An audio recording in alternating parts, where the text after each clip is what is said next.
ഇന്ന് തന്നെ ഡൗൺലോഡ് ചെയ്യൂ. കാണൂ നിങ്ങളുടെ ഫേവറേറ്റ് ഷോസ്. അച്ഛൻ തന്നെ വേണം ആ ദീപം കത്തിച്ചു തരാനും. അത് വേണ്ട മോളെ, എന്റെ ഐശ്വര്യമൊക്കെ പോയി. ആര് പറഞ്ഞു? ഞങ്ങളുടെ എല്ലാ ഐശ്വര്യം ഇപ്പോഴും അച്ഛൻ തന്നെയാ. ഈ കേസ് എത്രയും പെട്ടെന്ന് കോടതിയിലെത്തിക്കാം. വില്ലേജ് ഓഫീസിലും താലൂക്ക് ഓഫീസിലും ഒക്കെ നമ്മൾ കറക്റ്റ് ആയിട്ട് കാര്യങ്ങൾ ചെയ്തിട്ടുണ്ട്. അതുകൊണ്ടൊന്നും വലിയ കാര്യമില്ല മൂർത്തി. കേസ് കോടതിയിലെത്തിയാൽ മിടുക്കനായ ഒരു വക്കീൽ രണ്ടും കൽപ്പിച്ച് ഇറങ്ങി പുറപ്പെട്ടാൽ നമ്മളിപ്പോ ഉണ്ടാക്കി വെച്ചിരിക്കുന്ന ഈ ആധാരങ്ങളൊക്കെ ഫേക്ക് ആണെന്ന് സിമ്പിളായിട്ട് തെളിയിക്കാൻ പറ്റും. ഇല്ലേ വക്കീലേ?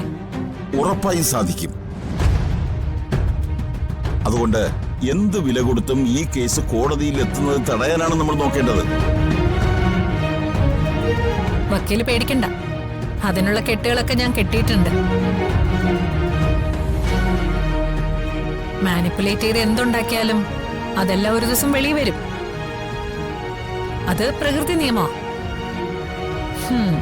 പക്ഷെ എനിക്കിവിടെ ജയിച്ചേ പറ്റൂ. വേണമെങ്കിൽ ഈ സ്വത്തുക്കളിൽ കുറച്ച് എന്റെ പേരിൽ എഴുതി വെക്കാം. അല്ല, ഒരു സേഫ്റ്റിക്ക്. സ്വത്തുക്കൾ ഒരു കൈമാറ്റം കൂടി നടന്നാ പിന്നെ അത് തിരിച്ചു പിടിക്കുക അത്ര എളുപ്പമല്ല. അത് വേണ്ട.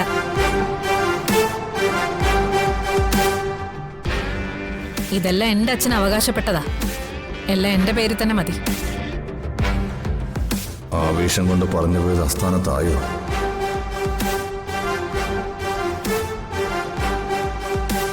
ഏയ്, സംശയം തോന്നിക്കാണില്ല.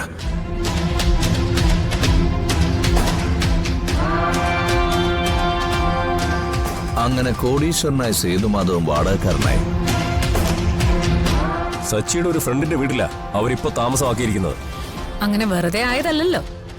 ഒരുപാട് കഷ്ടപ്പെട്ട് ബുദ്ധിമുട്ടി ആക്കിയതല്ലേ വിനേന്ദ്രന്റെ ഈ മകള്. എന്റെ ജീവിതത്തിന്റെ നല്ലൊരു ഭാഗം ചെലവഴിച്ചിട്ടാ അവരെ ഞാൻ ഈ അവസ്ഥയിലാക്കിയത്. കൊട്ടാരത്തിൽ നിന്ന് കുടിലേക്കെന്ന് പറഞ്ഞ് കേട്ടിട്ടില്ലേ?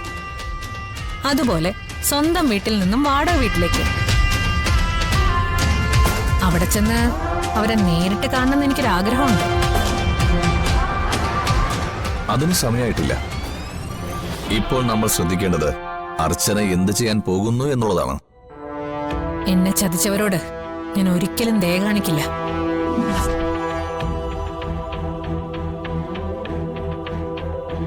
എന്റെ അച്ഛനെ ചതിച്ചത് സേതുമാധവൻ മാത്രമല്ല, പിന്നെ ആളുകളുണ്ട്.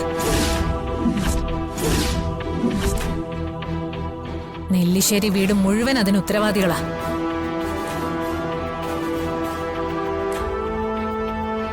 എന്തായാലും അവർ എന്താണ് ചെയ്യാൻ പോകുന്നതെന്ന് നമ്മൾ മുൻകൂട്ടി അറിഞ്ഞുകൊണ്ടിരിക്കണം.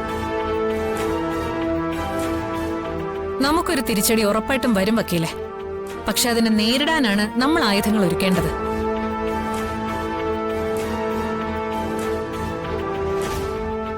അർച്ചന എന്തായുധം പ്രയോഗിച്ചാലും അതിന് ഞാൻ തകർത്തിരിക്കും.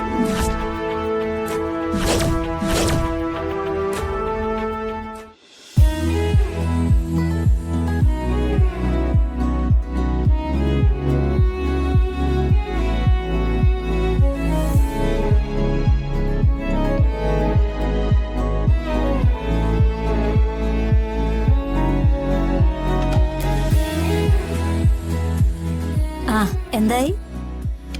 മോളെ, നീ ചെന്ന് സേതുവേട്ടനെ ഞാൻ വിളിച്ചിട്ട് വാ. സേതുവേട്ടൻ വേണം ഈ നിലവിളക്ക് തിരിതെളിയിക്കാൻ. ഞാനിപ്പോ അത് മനസ്സിൽ വിചാരിച്ചു നിൽക്കായിരുന്നു. ഞാൻ പോയി അച്ഛനെ വിളിച്ചിട്ട് വരാം. അച്ഛനെ മാത്രാക്കണ്ട, എല്ലാവരെയും വിളിച്ചോ.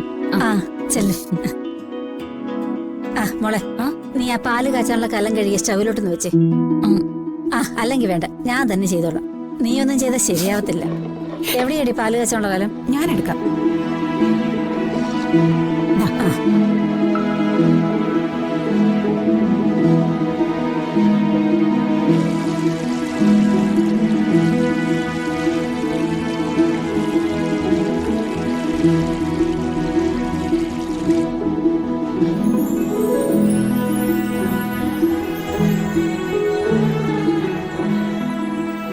അഡ്വക്കേറ്റ് അഡ്വക്കേറ്റ് കൃഷ്ണഭദ്രൻ വിചാരിച്ചാൽ ഇതെല്ലാം വളരെ ഈസി ആയിട്ട് തിരിച്ചു പിടിക്കാൻ പറ്റും.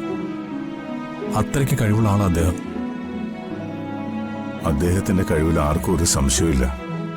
പക്ഷേ എല്ലാം നഷ്ടപ്പെടുത്തിയത് ഞാനല്ലേ. അത് ഓർക്കുമ്പോ സഹിക്കാൻ പറ്റുന്നില്ല. അച്ഛാ,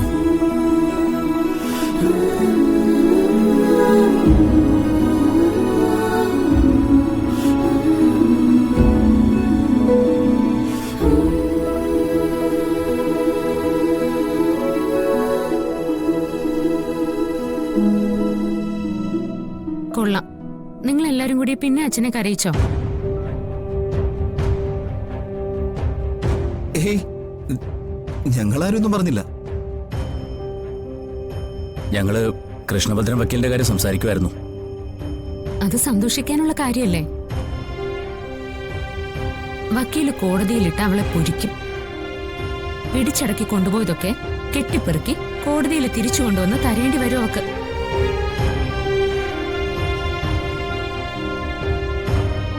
പിന്നല്ലാതെ അത് പറഞ്ഞാ അച്ഛൻ കേക്കണ്ടേ? അച്ഛാ, ഇത് കരയാനുള്ള സമയമല്ല. നമ്മള് ഒരു പുതിയ വീട്ടിലേക്ക് കയറി താമസം തുടങ്ങുക. ഇപ്പൊ ഇവിടെ ചില സന്തോഷകരമായ ചടങ്ങുകൾ നടക്കുക.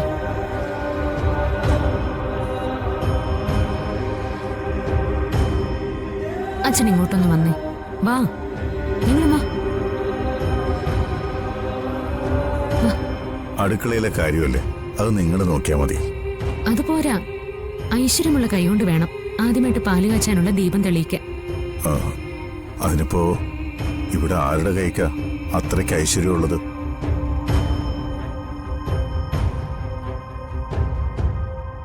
സച്ചി, നീ ചെന്ന് ദീപം കത്തിച്ചു കൊടുക്ക്. അവരൊക്കെ അവിടെ നിൽക്കട്ടെ. ഈ വീട്ടിൽ ഐശ്വര്യമുള്ള കൈ ഇപ്പോഴും അച്ഛൻ്റേത് തന്നെയാ.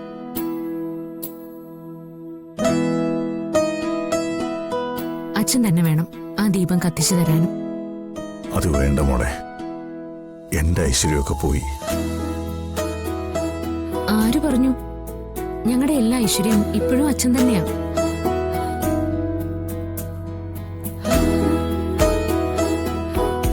ഞങ്ങൾ മക്കളുടെയും മരുമക്കളുടെയും എല്ലാവരുടെയും ഐശ്വര്യം അച്ഛനല്ലാതെ പിന്നെ വേറെ ആരാ?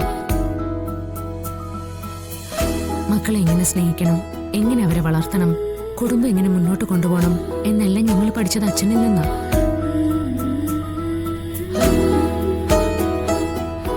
അച്ഛാ, അച്ഛനേക്കാളും വലുതായ ഒരു സ്വത്ത് ഞങ്ങൾക്കില്ല. ഇത് നമ്മുടെ തിരിച്ചുവരവന്റെ ദീപം തെളിയിക്കലായിട്ട് മാറും. സത്യം പറഞ്ഞാൽ ഇതൊരു സന്തോഷമുള്ള മുഹൂർത്തം.